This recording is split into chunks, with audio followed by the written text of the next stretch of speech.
بسم اللہ الرحمن الرحیم الحمد للہ نحمده ونستعینه ونستغفره ونؤمن به ونتوکل علیہ ونعوذ باللہ من شرور انفسنا ومن سیئات اعمالنا من يهده اللہ فلا مضل له ومن يضلله فلا هادی له واشهد ان لا الہ الا اللہ وحدہ لا شریک له واشهد ان سیدنا ونبینا ومولانا محمد عبدہ ورسولہ صلی اللہ تعالی علیہ وعلی آلہ واصحابہ وبارک وسلم تسلیما کثیرا کثیرا اما بعد فاعوذ باللہ من الشیطان الرجیم بسم اللہ الرحمن الرحیم ما آتاکم الرسول فخذوه وما نہاکم عنہ فانتہوا صدق اللہ العظیم اللہم صلی علی سیدنا محمد وعلی آل سیدنا محمد وبارک وسلم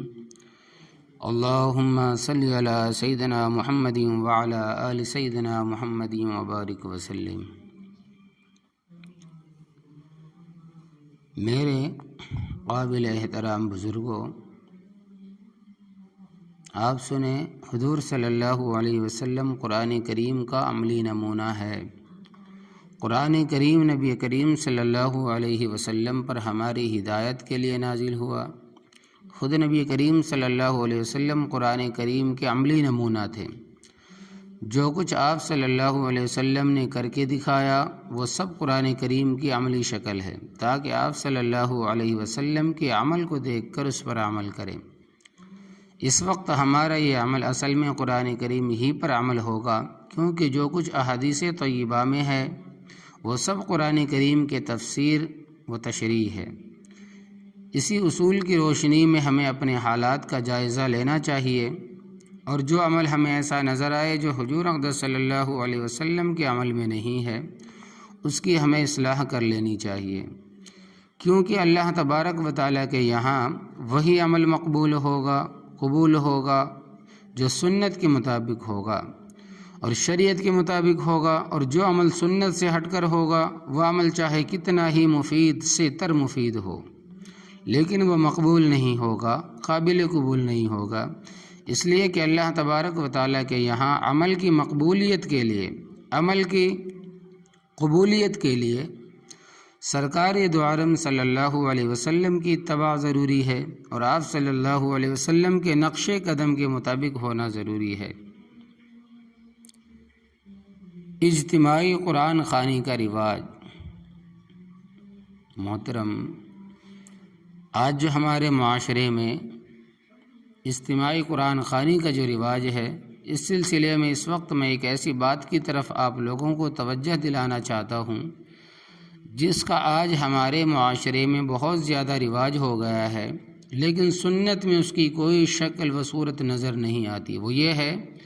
کہ ہمارے معاشرے میں جب کسی شخص کا انتقال ہو جاتا ہے تو نیک کیا، بد کیا،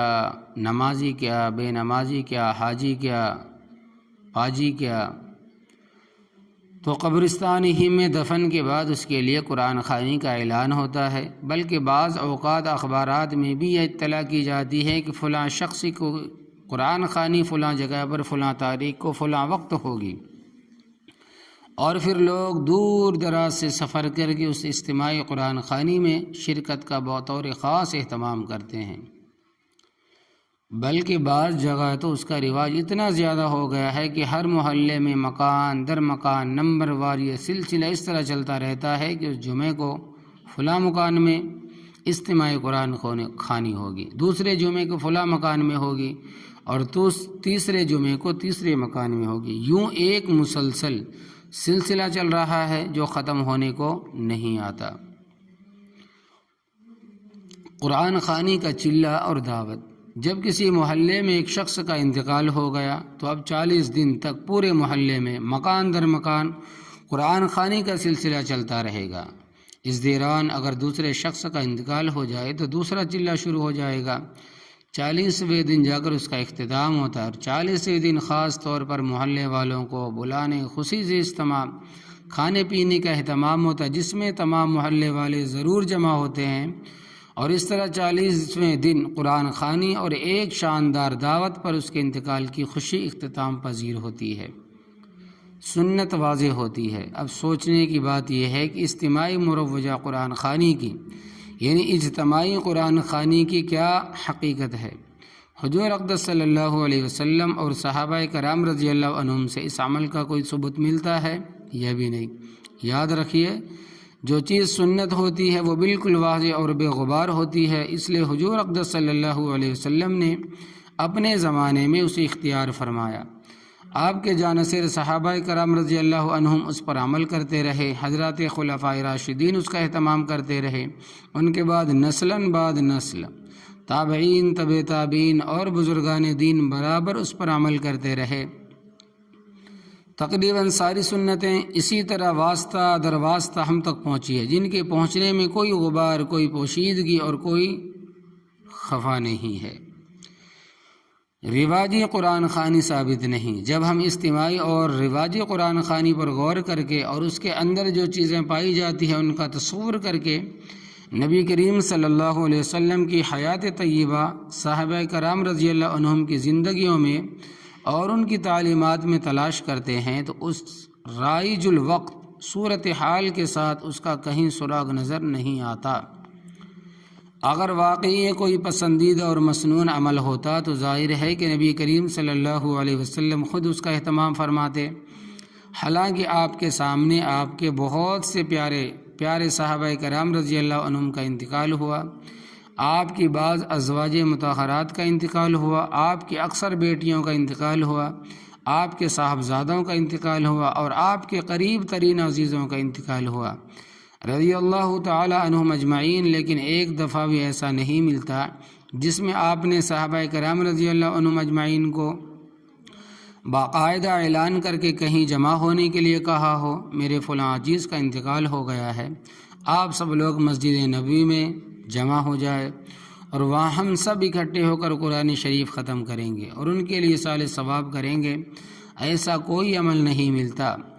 اور جب نبی کریم صلی اللہ علیہ وسلم کی زندگی میں ایسا عمل نہیں ملتا تو بعد کے زمانے میں بھی ملنا مشکل ہے۔ اسی لیے حضرات خلفائے راشدین رضی اللہ تعالیٰ عنہم اور حضرات تابعین رحمہ اللہ کے زمانے میں بھی ایسا کوئی عمل نہیں ملتا جس کو ہم سند کے طور پر پیش کر سکیں۔ ہمارا یہ عمل نبی کریم صلی اللہ علیہ وسلم کے اس ارشاد کی روشنی میں ہے، یہ چونکہ نبی کریم صلی اللہ علیہ وسلم نے ایسا کیا تھا لہٰذا ہم بھی ایسا کر رہے ہیں، مگر ایسا کہیں نہیں ملتا۔ اسی طرح خلفائے راشدین، تابعین، تبع تابعین کے زمانے میں بھی ایسا کوئی عمل نہیں ملتا، اور جب نہیں ملتا تو خود بخود یہ بات کھلے طور پر واضح ہو جاتی ہے کہ یہ طریقہ بعد کے لوگوں نے بنایا ہے، اور جو طریقہ بعد کے لوگ از خود بنائیں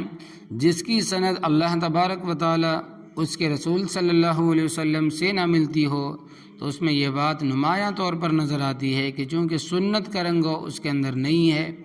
اس لیے اس کے اندر بہت سے کام ایسے نظر آئیں گے جو شریعت کے واضح ہدایات کے خلاف ہوں گے۔ چنانچہ جب ہم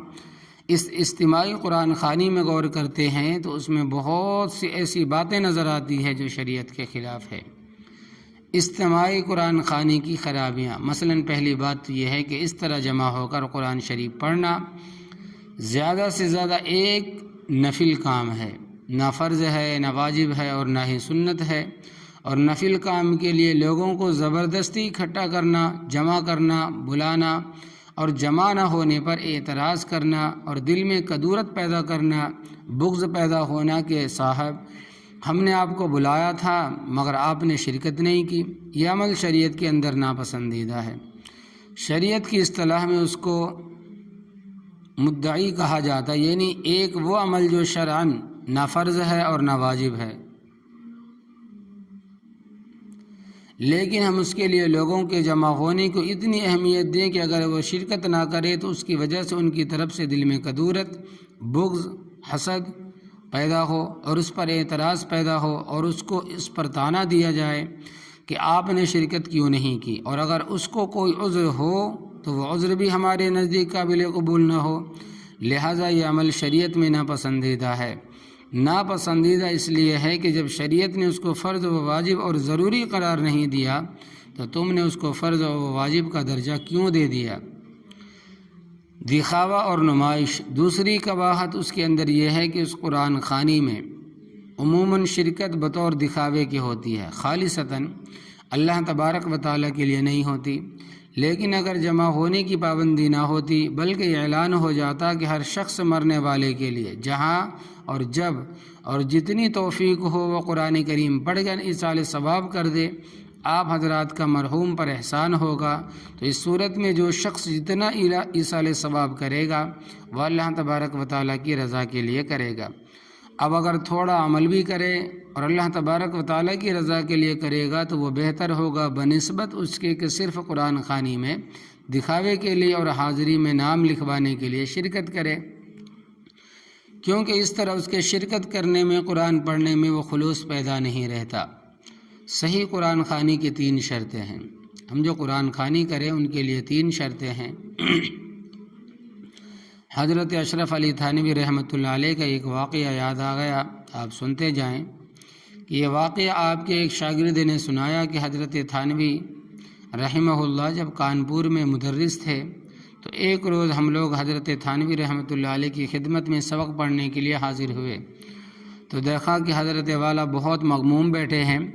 طبیعت پر غم کے آثار ہے اور افسردگی ہے۔ ہم نے پوچھا کہ حضرت کیا بات، آپ اس قدر غمگین کیوں ہیں؟ حضرت والا نے جواب میں فرمایا کہ گھر سے خط آیا ہے کہ میری بڑی ہمشیرہ کا، بڑی بہن کا انتقال ہو گیا ہے، اس وجہ سے طبیعت میں ذرا غمگین ہے۔ شاگردوں نے حضرت والا سے عرض کیا کہ آج ہم سبق نہیں پڑھیں گے۔ حضرت نے فرمایا کہ میں سبق پڑھانے کے لیے آیا ہوں، آپ اندازہ لگائیں کہ بڑی بہن کا انتقال ہو گیا، لیکن اظہار غم کے لیے یہ نہیں کیا کہ محفل جما کر بیٹھ گئے، بلکہ غم بھی ہو رہا ہے،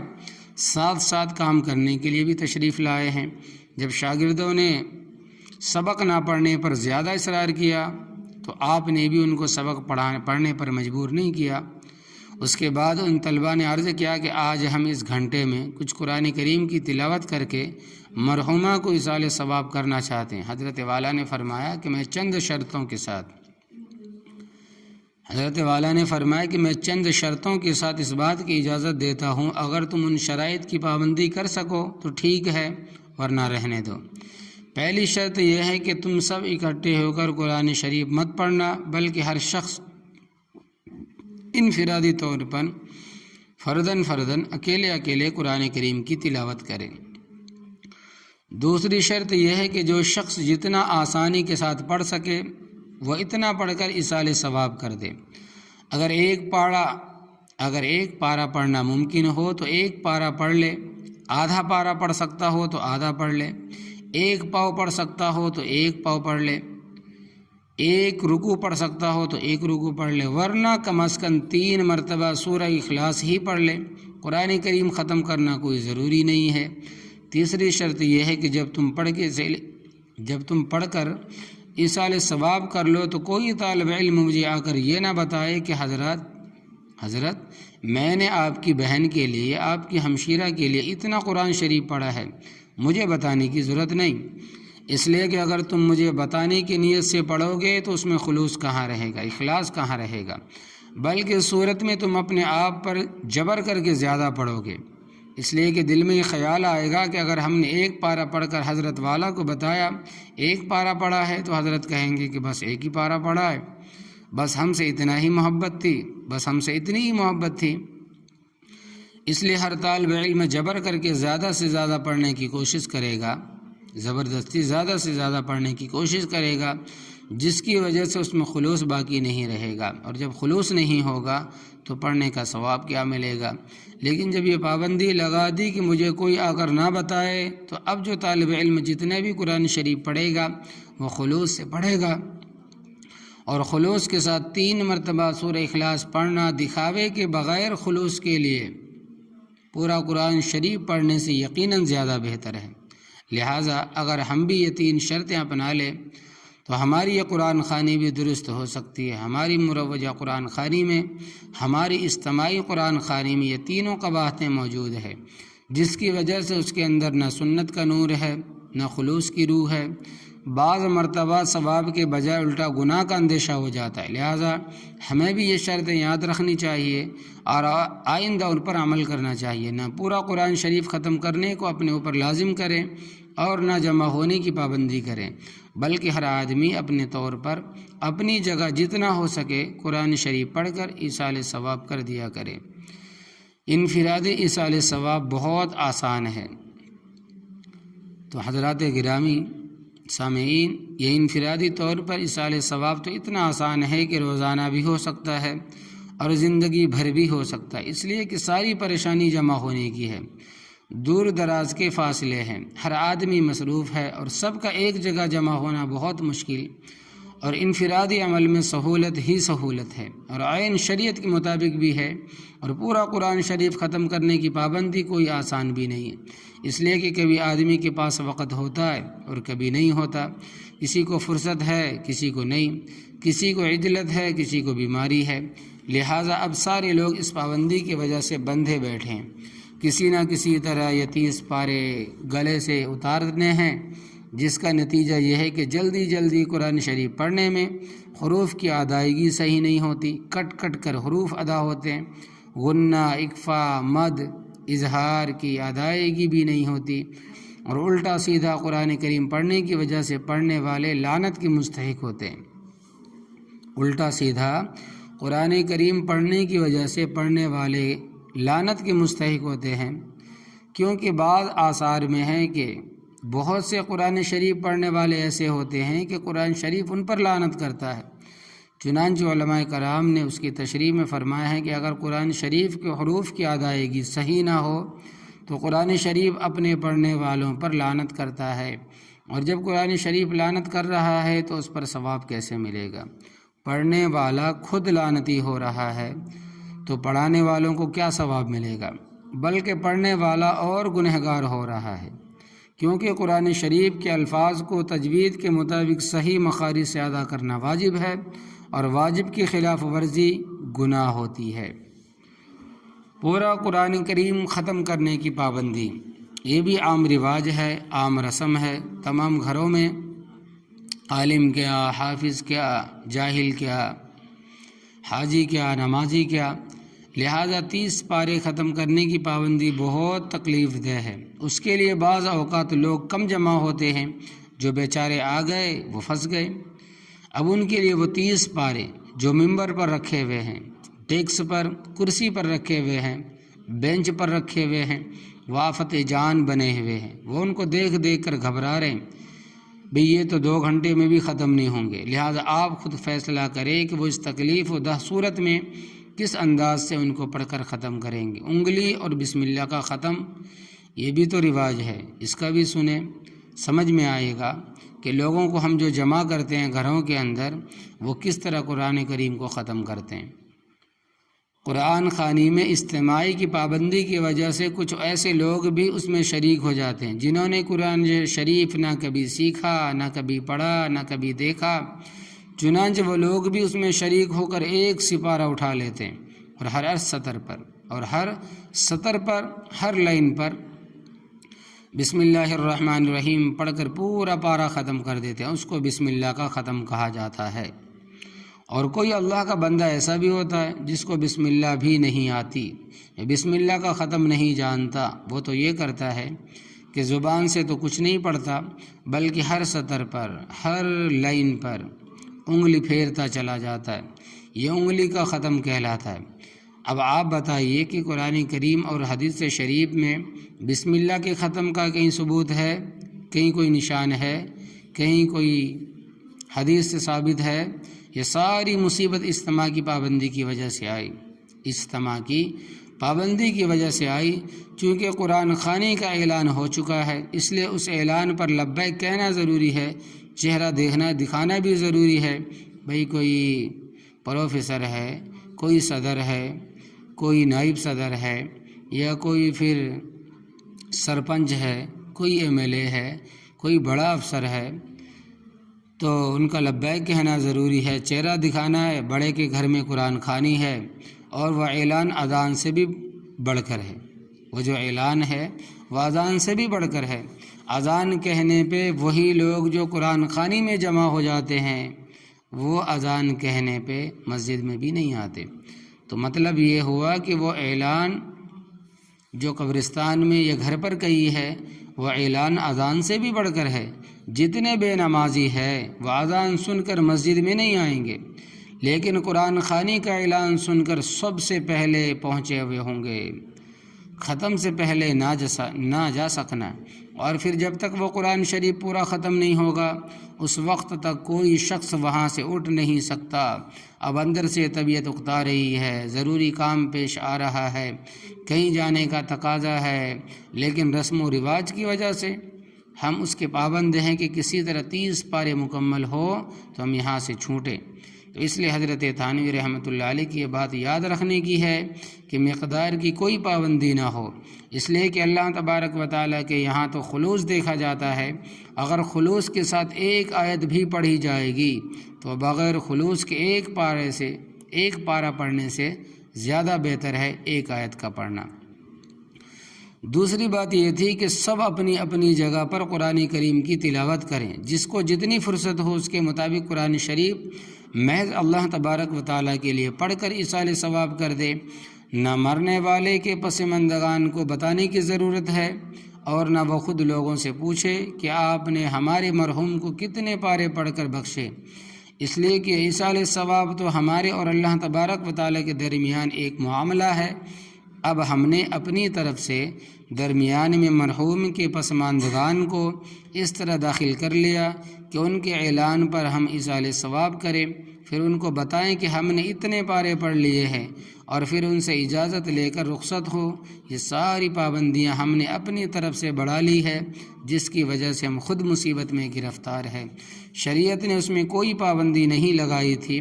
بلکہ اس کو بہت آسان کر دیا تھا، مگر ہم نے اس کو مشکل بنا دیا ہے۔ اور قرآن خوانی میں، اجتماعی قرآن خوانی میں سجدہ تلاوت نہ کرنا۔ پورا قرآن ختم ہو جاتا ہے، 14 سجدے، کوئی تلاوت کرنے والا سجدہ تلاوت نہیں کرتا۔ جب معلوم نہیں ہے تو سجدہ کہاں کرے؟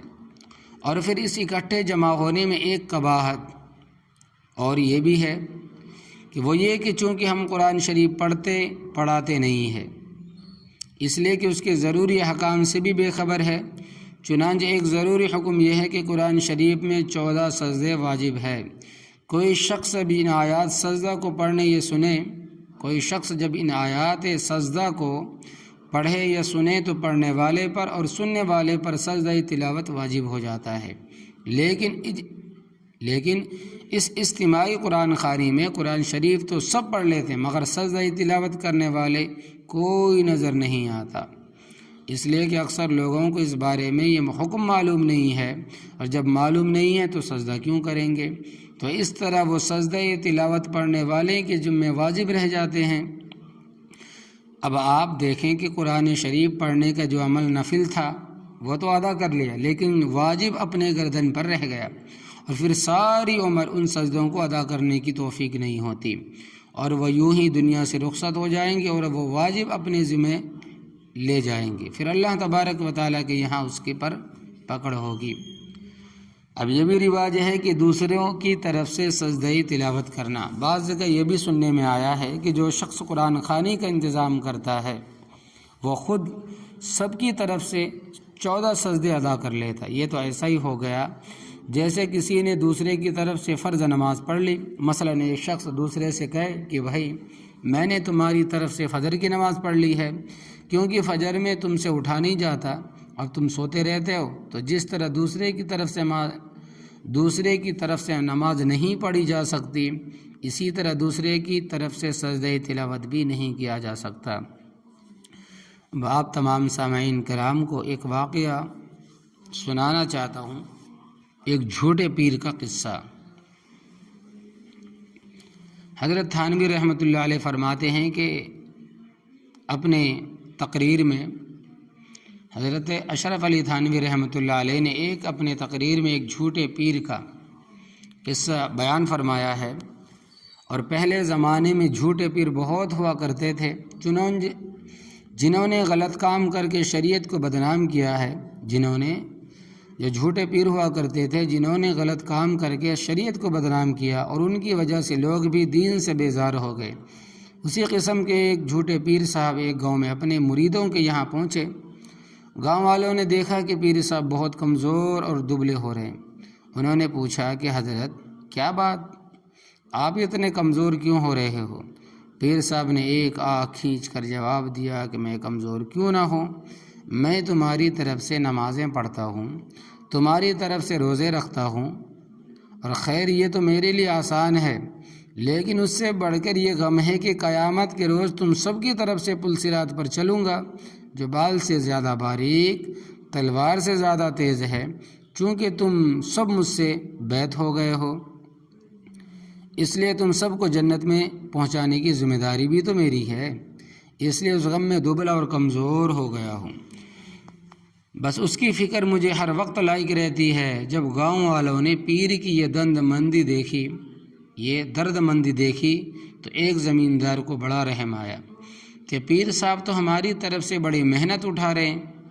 اس زمیندار نے حضرت سے عرض کیا کہ میں نے اپنا چاول کا کھیت اپنی نظر کیا، میری یہ دھان کا کھیت ہے، میں نے آپ کو ہدیے میں دیا۔ پیر صاحب ہوشیار آدمی تھے، انہوں نے فوراً کہا زبانی حبا کافی نہیں ہوتا، قبضہ بھی ضروری ہوتا ہے۔ لہٰذا پیر صاحب نے پوچھا کہ وہ زمین ہے کدھر، کس نمبر کا پلاٹ ہے، کس طرف واقع ہے؟ مقصد اس کا یہ تھا کہ اس پر عملی طور پر قبضہ بھی کر لوں تاکہ حبا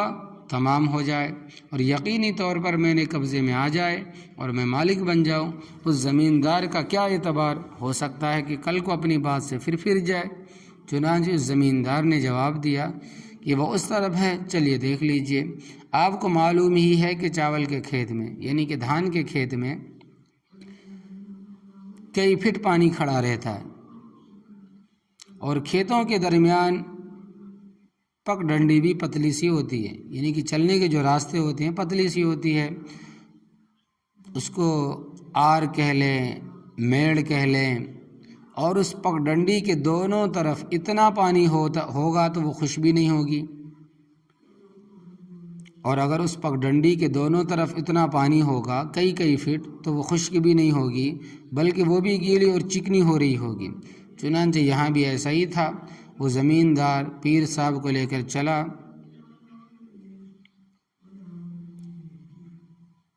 کہ حضرت چاول کا کھیت اس طرف ہے، دھان کا کھیت اس طرف ہے، اب پیر صاحب اس پگ ڈنڈی پر چلے، پیر صاحب آگے زمیندار پیچھے۔ اب پیر صاحب کا پاؤں کبھی ادھر پھسلے کبھی ادھر پھسلے، بہت سنبھلنے کی کوشش کی، مگر چونکہ کبھی ایسا چکنی جگہ پر اس سے پہلے وہ پیر صاحب کبھی چلے نہیں تھے، آخرکار چلتے ایک جگہ ایسا پاؤں پھسلا کہ سیدھے کھیت میں جا گرے، اور جیسے ہی گرے ویسے ہی زمیندار نے بھی پیچھے سے ایک لات ماری اور کہا کہ کمبخت جھوٹا کہیں کا، دوسری لات اور ماری اور کہا کہ کمبخت جھوٹا کہیں کا، تجھ سے اتنی موٹی اور چوڑی پگ ڈنڈی پر، آر پر، میڑ پر تو چلا نہیں جاتا، وہاں پل صراط پر کیا چلے گا؟ ایسا لگتا ہے کہ وہاں بھی ہمیں جہنم میں گرائے گا، جا اپنا کھیت تمہیں نہیں دیتا۔ بہرحال اس اجتماعی قرآن خوانی میں بعض جگہ یہ خرابی ہوتی ہے کہ پورے 14 سجدے ایک شخص ہی ادا کر لیتا، حالانکہ اگر کوئی شخص دوسرے سے کہہ بھی دے کہ میری طرف سے سجدہ کر لینا تب بھی وہ سجدہ ادا نہیں ہوگا، بلکہ جس شخص نے وہ سجدے کی آیت پڑھی ہے وہی یہ سجدہ تلاوت کرے گا،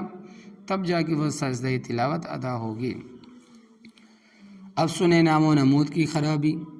پھر اس اجتماعی قرآن خوانی میں باقاعدہ نام و نمود نمائش ہوتی ہے اور اس کا باقاعدہ پرچار کیا جاتا ہے، فخر کے طور پر بیان کیا جاتا ہے کہ والد صاحب کی قرآن خوانی میں اتنے لوگ جمع ہوئے تھے، اتنے قرآن ختم ہوئے تھے، فلاں افسر بھی تشریف لائے تھے، اتنا بڑا اجتماع ہوا تھا، اتنے لوگ شریک ہوئے تھے۔ یہ سب کیا ہے؟ یہ سب نام و نمود نمائش ہے، اور سب مسلمان جانتے ہیں کہ شریعت میں ریاکاری، نمائش نہایت مذموم چیز ہے، بیکار چیز ہے۔ ریاکاری کے ذریعے انسان کا بڑے سے بڑا عمل ضائع ہو جاتا ہے، برباد ہو جاتا ہے۔ حدیث شریف کی روح سے جس طرح آگ میں لکڑی جل کر ختم ہو جاتی ہے، حدیث شریف کی روایت سے جس طرح آگ میں لکڑی جل کر ختم ہو جاتی ہے، اسی طرح نیک عمل بھی ریاکاری کی وجہ سے ختم ہو جاتا ہے، اور وہ اللہ تبارک و تعالیٰ کے یہاں مقبول نہیں ہوتا۔ لہٰذا یہ عمل جو صرف اللہ تبارک و تعالیٰ کے لیے کرنا تھا اور اس کا ثواب میت کو پہنچانا تھا، ریاکاری نے اس سارے عمل کو آگ لگا دی، اور اس میں ثواب تو ملا نہیں، اور الٹا ریاکاری کا گناہ سر پر آ گیا۔ طعام و شیرنی کی پابندی، کھانے اور مٹھائی کی پابندی۔ پھر اس اجتماعی قرآن خوانی میں کھانے پینے کا بھی خصوصی اہتمام کرنا پڑتا ہے، خاص کر جو محلوں میں ہفتہ واری قرآن خوانی ہوتی ہے۔ آج اس مکان میں ہو رہی ہے، کل اس مکان میں ہوگی، اس میں ناشتے پانی کا بھی انتظام کرنا ہوتا ہے، اور اگر کوئی اس کا انتظام نہ کرے تو اس پر اعتراض ہوتا ہے اور لعنت ملامت کی جاتی ہے، اور اگر کوئی شخص سوکھی ساکھی قرآن خوانی کر لے تو پھر دوبارہ اس کا کبھی نمبر نہیں آتا، اور اگر اس کا نمبر آ بھی گیا تو اس وقت اس کے گھر پر 1-2 آدمی سے زیادہ نہیں آئیں گے، اور وہ بھی صرف قل هو اللہ پڑھ کر ایصال ثواب کر کے چلے جائیں گے۔ علماء کرام فرماتے ہیں اگر قرآن خوانی کے لیے اجتماع ہو اور اس میں کھانے پینے کا بھی انتظام ہو یا شیرنی بانٹنے کا خصوصی اہتمام ہو تو وہ اجرت کے حکم میں ہے۔ یہ مٹھائی اور کھانا بانٹنے کا خصوصی جہاں اہتمام ہو اجتماعی قرآن خوانی میں تو وہ اجرت کے حکم میں ہے۔ گویا کہ ہم نے ایصال ثواب کے لیے جتنا قرآن شریف پڑھا ہے یہ اس کی اجرت اور اس کا عوض اور بدلہ ہے، اور اجرت لے کر ایصال ثواب کے لیے قرآن کریم کا پڑھنا گناہ کا کام ہے، اور یہ اجرت بھی ہمارے لیے حلال نہیں ہے۔ سنت میں ہی راحت ہے۔ دیکھیے سامعین کرام، اس اجتماعی قرآن خوانی میں جتنی قباحتیں جمع ہو گئی، اور یہ قباحتیں اس لیے جمع ہو گئی کہ ہم نے سنت کا راستہ چھوڑ دیا ہے۔ اگر سنت پر قائم رہتے تو اس میں کوئی خرابی نہ ہوتی، اور اب بھی اگر ہم اس مروجہ قرآن خوانی کو چھوڑ کر سنت پر آ جائیں تو انشاءاللہ تبارک و تعالی راحت و عافیت میں سہولت میں آ جائیں گے، اور قرآن خوانی کا جو اصل مقصد ہے یعنی مرحوم کو ایصال ثواب کرنا وہ بھی حاصل ہو جائے گا۔ لیکن اگر اس قرآن خوانی میں مندرجہ بالخرابیاں، اس قرآن خوانی میں مندرجہ بالا خرابیاں قباحتیں ہوں گی تو پڑھنے والوں کو ثواب کیسے ملے گا؟ اور جب پڑھنے والوں کو ثواب نہیں ملا تو مرنے والوں کو کیا ثواب پہنچائیں گے؟ اور جب مرنے والوں کو ثواب نہیں پہنچا تو پھر اس کا کام کا کوئی مقصد ہی نہ رہا۔ ایصال ثواب کا صحیح طریقہ، ایصال ثواب کا جو صحیح طریقہ ہے آپ وہ بھی سنیں۔ لہذا ایصال ثواب کا صحیح طریقہ یہ ہے کہ ہر آدمی مرحوم کے انتقال کے بعد از خود جتنا ہو سکے اتنا پڑھ کر مرحوم کو ثواب پہنچا دے۔ قرآن کریم ختم کرنے کی کوئی پابندی نہیں، اور کسی خاص مقدار کی بھی کوئی پابندی نہیں، بلکہ قرآن کریم پڑھنے کی بھی پابندی نہیں۔ چاہو تو صرف 2 رکعت نفل پڑھ کر اس کا ثواب پہنچا دو، 2 روپے خیرات کر کے اس کا ثواب پہنچا دو، یا سبحان اللہ الحمدللہ اللہ اکبر کی 1 یا 2 تسبیح پڑھ کر اس کا ثواب پہنچا دو، اور اگر یہ بھی نہ ہو سکے تو کم از کم اتنا کر لو کہ گڑ گڑا کر توجہ اور دھیان کے ساتھ اللہ تبارک و تعالیٰ سے یہ دعا کریں کہ اے اللہ اس کی مغفرت فرما، اس پر رحم فرما، اس کو عافیت عطا فرما، اس کو دوزخ سے نجات عطا فرما اور جنت الفردوس عطا فرما۔ حدیث شریف میں آتا ہے کہ جب کوئی شخص مرنے والے کے لیے دعا کرتا ہے کہ اللہ اس کی مغفرت فرما اور اس پر رحم فرما، تو اللہ تبارک و تعالیٰ پہاڑوں کے برابر ثواب اس کی قبر میں پہنچا دیتے ہیں۔ دیکھیے نہ قرآن شریف ختم ہوا، نہ 2 روپے خیرات ہوئے، نہ 2 نفل پڑھی اور نہ 2 تسبیحات پڑھی،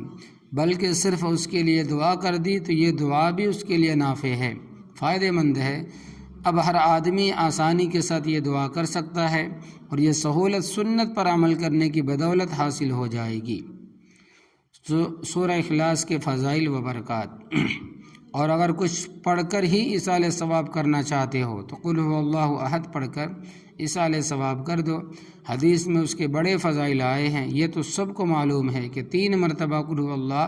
پڑھنے سے ایک قرآن کریم کا ثواب ملتا ہے۔ بخاری اور حدیث میں ہے اگر کوئی شخص فجر کی نماز کے بعد، حدیث مبارکہ میں ہے، بخاری کی روایت ہے،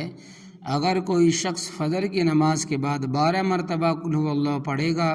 تو اللہ تبارک و تعالیٰ اس کو 4 قرآن کریم کے برابر ثواب عطا فرمائیں گے۔ کنز الاعمال۔ اب مرحوم کے جتنے تعلق رکھنے والے ہیں اگر وہ سب روزانہ یا معمول بنا لیں، کہ فجر کی نماز کے بعد 12 مرتبہ قل هو اللہ پڑھ کر ایصال ثواب کر دیا کریں گے تو مرحوم کو قبر میں کتنا اجر و ثواب پہنچ جائے گا اور اس کی خوشی کا کیا ٹھکانہ ہوگا۔ دیکھیے کہ جب رواج سے ہٹ کر شریعت کی حدود میں آ کر سنت پر عمل کیا تو سہولت اور آسانی بھی ہو گئی اور مرحوم کا بھی بھلا ہو گیا اور ایصال ثواب کا جو مقصد تھا وہ بھی پورا حاصل ہو گیا۔ جنت میں ایک محل۔ ایک واقعہ سنیں حدیث شریف کی سامعین، کہ ایک حدیث شریف میں ہے کہ جب کوئی شخص 10 مرتبہ قل هو اللہ پوری صورت پڑھتا ہے تو اللہ تبارک و تعالیٰ اس کے لیے جنت میں ایک محل بنا دیتے ہیں۔ حضرت عمر رضی اللہ تعالیٰ عنہ نے عرض کیا کہ یا رسول اللہ صلی اللہ علیہ وسلم، پھر تو ہم جنت میں بہت سارے محل بنا لیں گے۔ آپ نے جواب دیا کہ اللہ تبارک و تعالیٰ اس سے زیادہ دینے پر قادر ہے، یعنی تم ایک دن میں چاہے 1000 مرتبہ پڑھ لو یا 1,00,000 مرتبہ پڑھ لو، یعنی کہ 1,00,000 مرتبہ پڑھ لو، بہرحال تم محدود مقدار میں پڑھو گے اور اللہ تبارک و تعالیٰ کی عطا لامحدود ہے، اور محدود کا لامحدود سے کیسے مقابلہ ہو سکتا ہے۔ اگر ساری دنیا والے مل جل کر جتنی مرتبہ چاہیں قل هو اللہ پڑھ لیں مگر اللہ تبارک و تعالیٰ اس سے زیادہ دینے پر قادر ہے۔ لہٰذا اگر ہم روزانہ فجر کے بعد 12 مرتبہ قل هو اللہ پڑھیں گے تو 10 مرتبہ پڑھنا بھی اس میں آ گیا تو ایک محل بھی تیار ہو جائے گا، اور 4 قرآن کریم کا ثواب بھی انشاءاللہ تبارک و تعالیٰ مل جائے گا۔ ایک روایت میں ہے اگر کوئی شخص 200 مرتبہ قل هو اللہ احد پڑھے گا تو اللہ تبارک و تعالیٰ اس کے 200 سال کے گناہ معاف فرما دیتے ہیں، یعنی گناہ صغیرہ معاف فرما دیتے ہیں۔ کنز الاعمال۔ یہ اعمال ہم اپنے لیے بھی کر سکتے ہیں اور اپنے مرحومین کے لیے بھی کر سکتے ہیں، اس لیے کہ ہمیں بھی اپنی مغفرت کی ضرورت اور ہمیں بھی جنت میں محلات کی ضرورت ہے۔ لہٰذا جب مرحومین کے لیے کریں تو اپنے لیے بھی ضرور کریں، اور جب اپنے لیے کریں تو پھر مرحومین کے لیے علیحدہ سے کرنے کی ضرورت نہیں، بلکہ جو بھی ہم اپنے لیے پڑھیں اسی کا ثواب مرحومین کو بھی پہنچا دیں۔ ایصال ثواب سے اپنے ثواب میں کمی نہ آنا، اور نفل عبادت کا ثواب کسی مرحوم کو پہنچانے سے پڑھنے والے کے ثواب میں کوئی کمی نہیں آتی۔ چنانچہ حدیث شریف میں ہے کہ اگر کوئی شخص کسی روزے دار کا روزہ کھلوا دے، توڑوا دے، افطار کروا دے تو اللہ تبارک و تعالیٰ روزہ کھولنے والے کے روزے کا ثواب روزہ کھلوانے والے کو عطا فرما دیتے ہیں، اور روزہ کھولنے والے کے ثواب میں کوئی کمی نہیں آتی، اس لیے کہ آپ جو کچھ پڑھ کر ایصال ثواب کریں گے آپ کے ثواب میں کوئی کمی نہیں آئے گی۔ حضرت حاجی امداد اللہ صاحب مہاجر مکی اور حضرت اشرف علی تھانوی رحمۃ اللہ علیہما کا یہی مسلک ہے کہ ایصال ثواب کرنے سے پڑھنے والے کے ثواب میں کوئی کمی نہیں آتی، اس لیے حضرت اشرف علی تھانوی رحمۃ اللہ علیہ کا یہ معمول تھا کہ روزانہ جتنی نفل عبادت کرتے ان کا ثواب پوری امت کو، یعنی انبیاء علیہ الصلوۃ والسلام، صحابہ کرام رضی اللہ عنہم اجمعین، تابعین رحمہ اللہ، طب تابعین رحمۃ اللہ علیہ، اولیاء کرام رحمۃ اللہ علیہ، اور پوری امت مسلمہ کو اس کا ثواب پہنچا دیتے تھے۔ البتہ علماء نے یہ فرمایا ہے فرض اور واجب عبادت کا ثواب دوسروں کو پہنچانا منع ہے۔ فرض اور واجب عبادت کا ثواب دوسروں کو پہنچانا منع ہے، جیسے فرض نماز فرض روزے، فرض حج، فرض زکوٰۃ، اس لیے ثواب اگر پہنچانا ہو تو نفل عبادت کا پہنچانا چاہیے، اور مسنون عبادات بھی نفل کے اندر داخل ہے، ان کا ثواب بھی پہنچا سکتے ہیں۔ ایصال ثواب سے ثواب کم نہ ہونے کی دو مثالیں۔ نفل عبادت کا ثواب دوسروں کو پہنچانے سے خود کرنے والے کے ثواب میں کمی نہیں آتی۔ اس کو حضرت اشرف علی تھانوی رحمۃ اللہ علیہ نے دو مثالوں کے ذریعہ سمجھایا ہے۔ ایک مثال تو یہ بیان فرمائی ہے کہ دیکھو ایک چراغ سے 100 چراغ جلا سکتے ہیں، دیکھو ایک چراغ سے 100 چراغ جلا سکتے ہیں، لیکن اس سے پہلے چراغ کی روشنی میں کوئی کمی نہیں آئی، 100 چراغ بھی روشن ہو گئے، پہلا چراغ بدستور روشن ہے۔ اور دوسری مثال علم ہے، ایک عالم ساری عمر درس دیتا ہے اور لوگوں کو پڑھاتا ہے، لیکن اس کی وجہ سے اس کے علم میں کوئی کمی نہیں آتی، بلکہ علم میں اور ترقی ہوتی ہے۔ یہ نہیں ہوتا کہ ایک استاد نے آج ایک کتاب پڑھا کر ختم کر دی تو اب استاد کتاب بھول گیا اور شاگرد عالم بن گیا، اور جب شاگرد نے آگے دوسرے کو وہ کتاب پڑھائی تو شاگرد بھول گیا اور جاہل ہو گیا۔ بلکہ یہ ہوتا ہے کہ استاد ساری زندگی کتاب پڑھاتا رہتا اور پھر اس کے شاگرد بھی اس کی زندگی میں پڑھانا شروع کر دیتے ہیں، لیکن کسی علم میں کوئی کمی نہیں آتی۔ اسی طرح ثواب بھی علم کی طرح ایک معنوی چیز ہے اور ایک نور ہے۔ جس طرح چراغ دنیا کا ایک مادی نور ہے، اسی طرح ثواب آخرت کا روحانی نور ہے، اور جب دنیا کے مادی نور میں کوئی کمی نہیں آتی تو آخرت کا ثواب جو اس سے بدرجہ اعلیٰ لطیف اور بڑھ کر ہے تو اس میں کیسے کمی آ سکتی ہے؟ اس لیے حضرت اشرف علی تھانوی رحمہ اللہ اپنے روزانہ کی نفل عبادت کا ثواب سب کو پہنچا دیا کرتے تھے۔ ہمیں بھی اس پر عمل کرنا چاہیے اور عمل کرنے کی توفیق عطا فرمائے۔ بعض علماء کے نزدیک ثواب تقسیم ہوتا ہے، دوسری طرف بعض علماء کا یہ مسلک ہے کہ عبادت کا ثواب اگر دوسروں کو پہنچایا جائے تو وہ ثواب تقسیم ہو کر پہنچتا ہے۔ مثلاً ایک قرآن کریم کا ثواب 10 آدمیوں کو پہنچائیں گے تو وہ ثواب 10 حصوں میں تقسیم ہو کر پہنچے گا اور ہر ایک کو 10واں حصہ ملے گا۔ لہٰذا دونوں طریقوں پر اس طرح عمل کرنا چاہیے، کچھ نفل عبادت کا ثواب سب کو پہنچانا چاہیے، البتہ جو اپنے بہت قریبی تعلق والے ہیں، مثلاً ماں ہے، باپ ہے، مشائخ ہے، اساتذہ کرام ہے، اہل و عیال ہے وغیرہ، ان کے لیے الگ سے خاص طور پر کچھ پڑھ کر ثواب پہنچانا چاہیے۔ مثلاً 12 مرتبہ قل اللہ پڑھ کر صرف ماں باپ کو پہنچا دے، اس میں دوسروں کو شریک نہ کرے، پھر دوبارہ 12 مرتبہ قل اللہ احد پڑھ کر اپنے مشائخ کو اور اپنے اساتذہ کو پہنچا دے، اس میں سب کو شریک نہ کرے، اور پھر 12 مرتبہ پڑھ کر ساری امت کو شریک کر لے اور یوں کہیں کہ یا اللہ اپنی رحمت سے اس کا ثواب پوری امت کو پہنچا دیجیے، تاکہ دونوں طریقوں پر عمل ہو جائے۔ ایصال ثواب کا آسان طریقہ، لہٰذا اپنا یہ معمول بنا لے کہ جب دن میں 5 وقت نماز پڑھنے کے لیے گھر سے مسجد کی طرف چلے تو راستے میں جاتے ہوئے 20 مرتبہ قل اللہ احد پڑھ لے، اور جب نماز سے فارغ ہو کر واپس گھر جائیں تو اس وقت 20 مرتبہ قل اللہ احد پڑھ لے۔ اس طرح ایک نماز کے وقت 40 مرتبہ قل اللہ ہو جائے گی، اور پورے دن میں 200 مرتبہ بہت آسانی کے ساتھ قل اللہ ہو جائے گی۔ اب آپ ان 200 کے اندر حساب لگا لیں کہ ہر 3 مرتبے پر ایک قرآن کریم کا ثواب، اور ہر 10 مرتبے پر جنت میں ایک محل، اور اس طرح تقریباً 60 قرآن شریف کا ثواب حاصل ہو جائے گا، اور جنت میں 20 محل بن جائیں گے۔ اور جب یہ ثواب آپ دوسروں کو پہنچائیں گے تو ان کی خوشی کا کوئی ٹھکانہ نہ ہوگا۔ وہ اس قدر کیوں خوش ہوں گے؟ اس کی وجہ یہ ہے کہ اللہ تبارک و تعالی ہماری عقلوں میں اس بات کو سمجھنے کی صلاحیت پیدا فرما دے۔ آمین۔ انسان زندگی میں آخرت کے لیے سب کچھ کر سکتا ہے، لیکن مرنے کے بعد دوسروں کا محتاج ہو جاتا ہے۔ یہ بھی اللہ تبارک و تعالی کا فضل ہے کہ آخرت سے پہلے اور دنیا سے جانے کے بعد درمیان میں انہوں نے بخشش اور مغفرت کی ایک اور صورت رکھ دی ہے۔ دنیا والے اس مرحوم کے لیے دعا کر کے اس کی بخشش اور مغفرت کا سامان کر دے، اور ایصال ثواب کر کے اس کے گناہ گھٹا دیں اور نیکیاں بڑھا دیں۔ بہرحال جب دنیا والے ثواب پہنچائیں گے تو ان کو ثواب پہنچتا رہے گا اور ان کے نامہ اعمال میں اضافہ ہوتا رہے گا۔ 70,000 کلمے کی فضیلت۔ ایک روایت میں ہے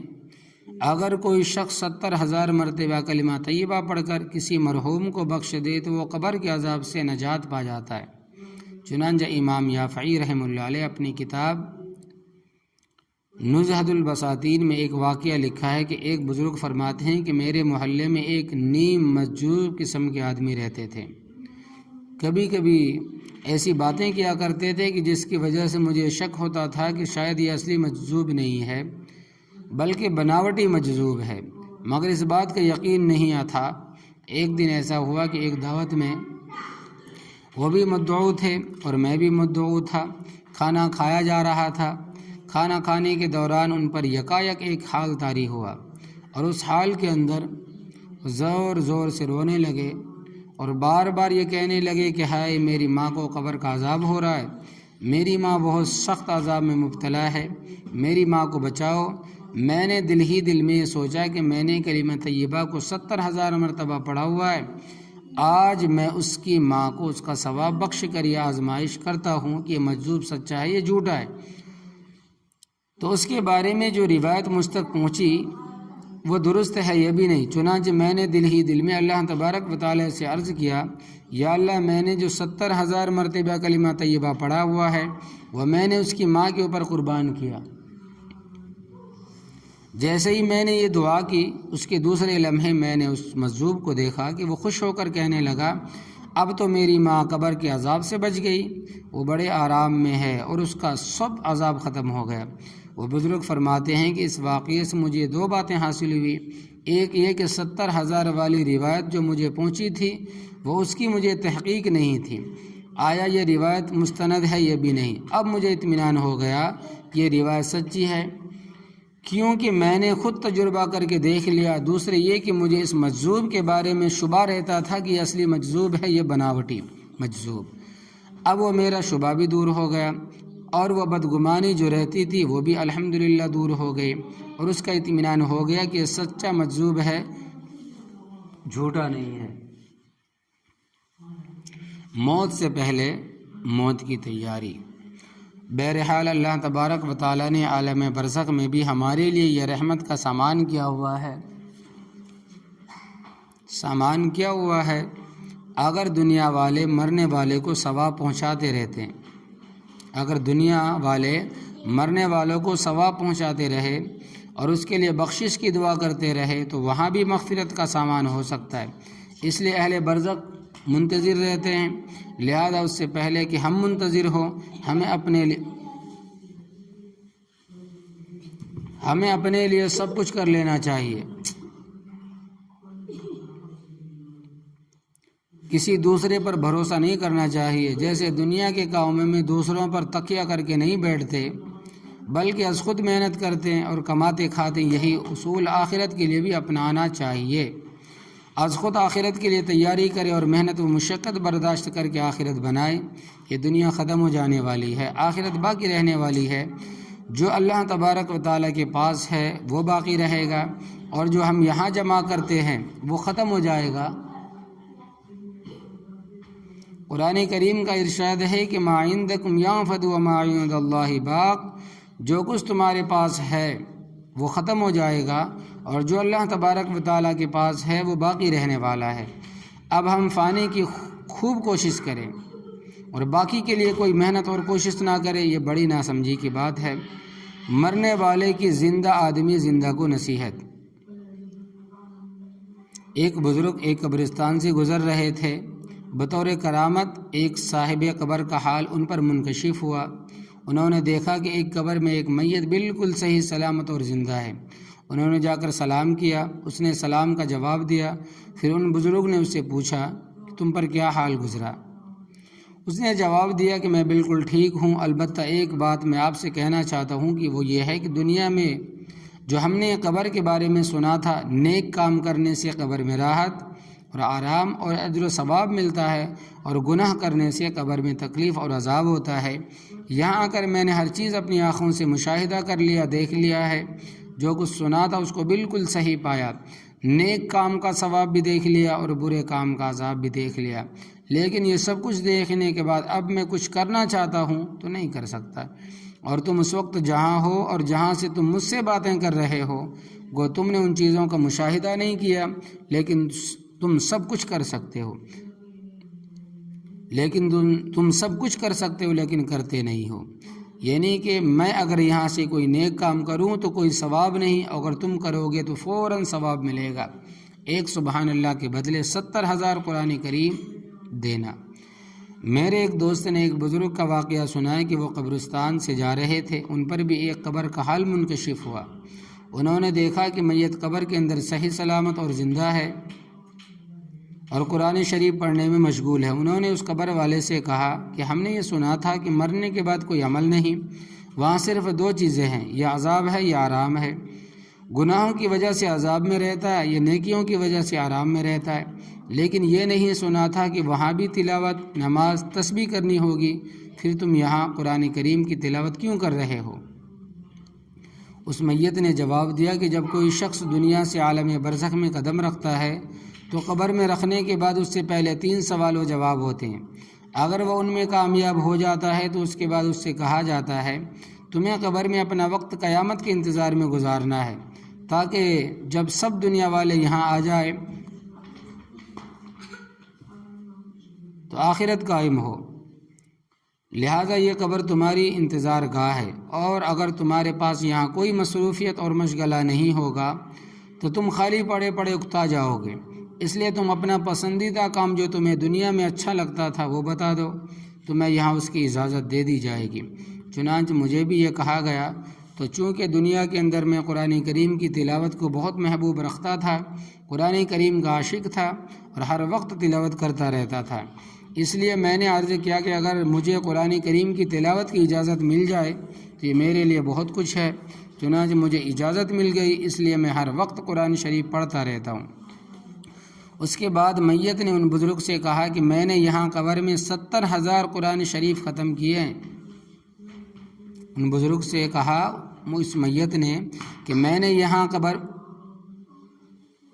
70,000 قرآن شریف ختم کیے ہیں، یہ میں آپ کو دیتا ہوں، اور آپ اوپر سے 1 مرتبہ سبحان اللہ کہنے کا ثواب مجھے دے دیجئے۔ ان بزرگ نے حیرت سے کہا یہ تو بہت سستا سودا ہے، اس کی کیا وجہ ہے؟ اس میت نے جواب دیا کہ بات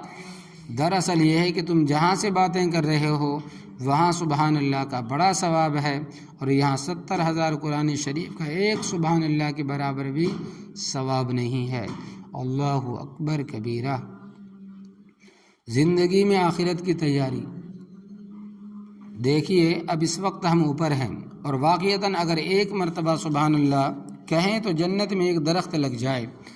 10 مرتبہ قل هو اللہ احد پڑھ لیں تو جنت میں ایک محل تیار ہو جائے، لیکن اگر قبر میں جا کر 1.25 مرتبہ بھی قل هو اللہ احد پڑھیں گے تو ایک محل بھی نہیں بنے گا،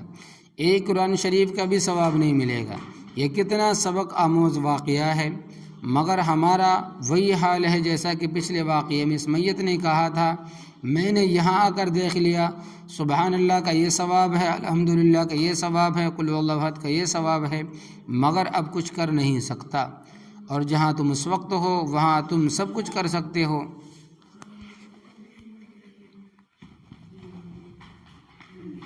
وہاں تم سب کچھ کر سکتے ہو لیکن تم کچھ کرتے نہیں۔ اللہ تبارک و تعالی ہمیں کرنے والا بنا دے، آمین۔ جس دن ہم کرنے والے بن جائیں گے اس دن سب کا انشاءاللہ تعالی کام بن جائے گا، اور جب تک ہم صرف سننے والے رہیں گے گیا اور صرف بیان کرنے والے رہیں گے تو اس وقت ہماری نجات نہیں ہوگی، اس وقت تک ہماری نجات نہیں ہوگی۔ 18,000 قرآن کریم کا ختم۔ میرے استاد حضرت مولانا محمد عاشق الہی صاحب رحمہ اللہ علیہ، جو آج کل مدینہ منورہ میں مقیم ہے، مدینہ منورہ میں مقیم تھے، انتقال فرما گئے رحمۃ اللہ علیہ۔ انہوں نے ایک مرتبہ البلاغ میں غالباً علامہ جزری رحمۃ اللہ علیہ کے حالات پر ایک مضمون لکھا تھا، ان میں ان کا ایک واقعہ لکھا تھا۔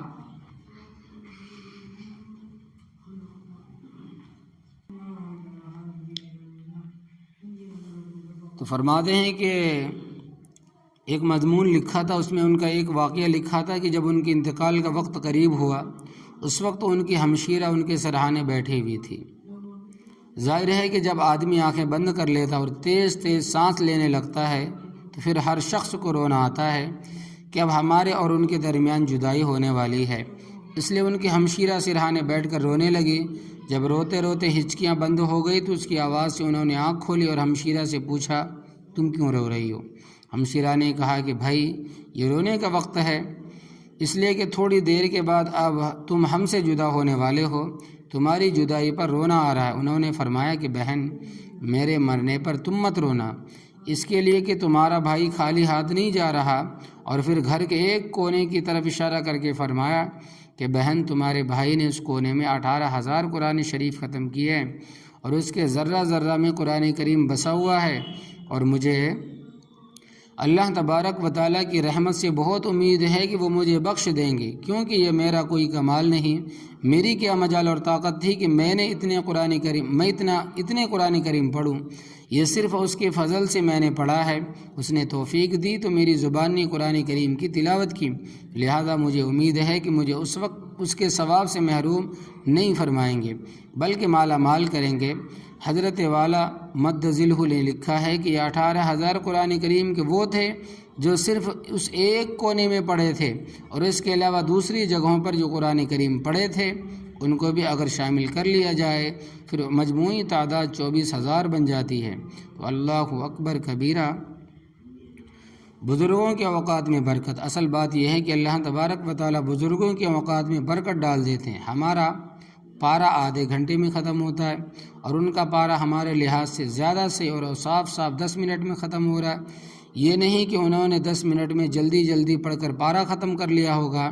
بلکہ اللہ تبارک و تعالیٰ ان کے اوقات میں برکت عطا فرما دیتے ہیں اور ان کے تھوڑے سے وقت میں بہت کام ہو جاتا ہے۔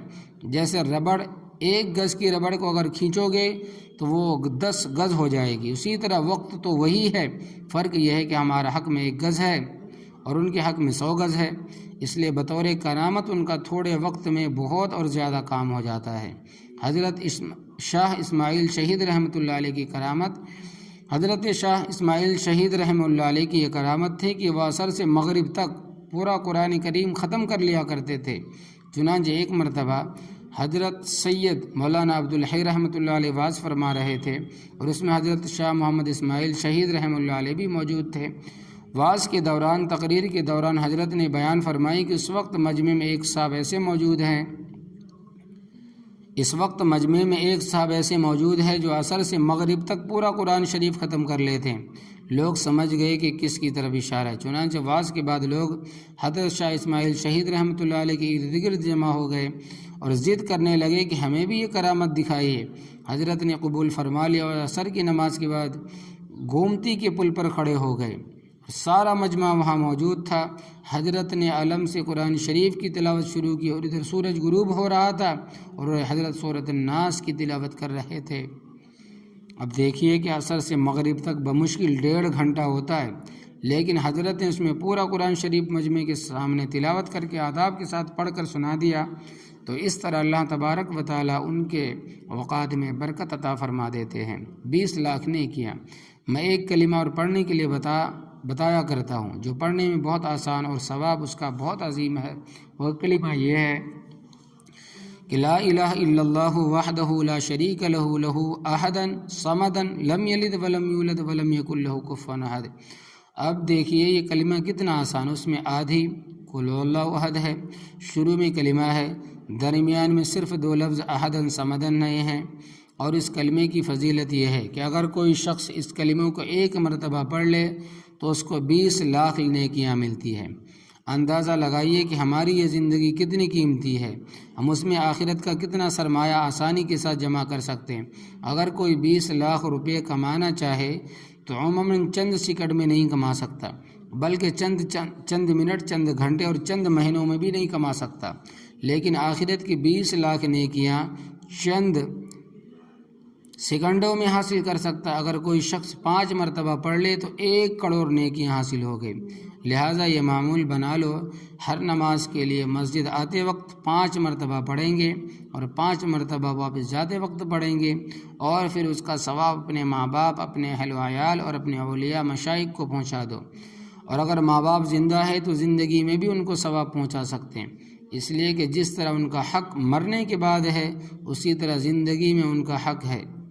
مرنے کے بعد ان کا حق کم نہیں ہوتا، اور ایصال ثواب میں اپنی اولاد کو بھی شریک کرنا چاہیے۔ اس لیے جس طرح ہمارا ان پر حق ہے اسی طرح ان کا بھی ہم پر حق ہے۔ بہرحال اس طرح نماز کے لیے مسجد میں آتے جاتے یہ عمل کر لیں گے تو نماز بھی ہو جائے گی، اور ایصال ثواب کا عمل بھی نہایت آسانی کے ساتھ ہو جائے گا۔ شریعت کے مطابق ایصال ثواب کے فوائد، لہٰذا مروجہ اجتماعی قرآن خوانی کا جو طریقہ کار ہے وہ ہم نے اپنی طرف سے بنایا ہے، اس کے اندر دشواریاں، مشکلات، نقصان اور خطرہ ہی خطرہ ہے، اور شریعت کے مطابق انفرادی طور پر کسی وقت کی پابندی کے بغیر، کسی خاص دن کی پابندی کے بغیر اگر عمل کریں گے تو وہ صحیح بھی ہوگا اور شریعت کے مطابق بھی ہوگا، اور اس میں اخلاص بھی ہوگا، اور جس عظیم ثواب کا وعدہ کیا گیا ہے وہ بھی انشاءاللہ تبارک و تعالی حاصل ہو جائے گا۔ اور ایصال ثواب کا جو مقصد اصلی ہے مرنے والوں کو ثواب پہنچے وہ بھی حاصل ہوگا، لیکن اگر رواجی طریقے پر ہم نے ایصال ثواب کیا تو اس میں خود ہمیں ثواب ملنا مشکل ہے تو مرحوم کو کیا پہنچے گا، بلکہ وہ تو ایک رسمی کھانا پوری ہوگی جس میں نہ مرنے والوں کو کوئی فائدہ اور نہ زندوں کا کوئی فائدہ، بلکہ سب تکلیف میں مبتلا ہوں گے۔ اور سنت کے مطابق ایصال ثواب کرنے سے یہ فائدہ ہوگا کہ راحت، آسانی اور سہولت بھی حاصل ہوگی، اور آخرت میں اس کا ثواب بھی حاصل ہوگا۔ ایصال ثواب کا آسان اور صحیح طریقہ، اب سوال یہ ہے کہ ایصال ثواب کا صحیح طریقہ کیا ہے؟ تو ایصال ثواب کا صحیح طریقہ یہ ہے کہ جو بھی نیک کام ہو اس کے کرنے کے بعد یہ دعا کر لی جائے، اے اللہ میں نے یہ جو کام کیا ہے اپنی رحمت سے اس کا پورا پورا ثواب عطا فرما، اور یہ ثواب فلاں کی روح کو پہنچا دیجیے، یا اللہ اس کا ثواب میرے ماں باپ کو پہنچا دیجیے، میرے بہن بھائیوں کو پہنچا دیجیے۔ بس یہ ایصال ثواب کا طریقہ ہے۔ اگر اس کا ثواب ساری امت کو پہنچانا مقصود ہے تو یہ دعا کر لیجئے کہ یا اللہ یہ نیک کام جو میں نے کیا ہے اپنی رحمت سے اس کا پورا پورا ثواب عطا فرما، اور پھر وہ ثواب جناب محمد رسول اللہ صلی اللہ علیہ وسلم کو، تمام انبیاء کرام کو، آپ صلی اللہ علیہ وسلم کے چاروں خلفائے راشدین کو، آپ کے تمام اہل خانہ کو، اور تمام صحابہ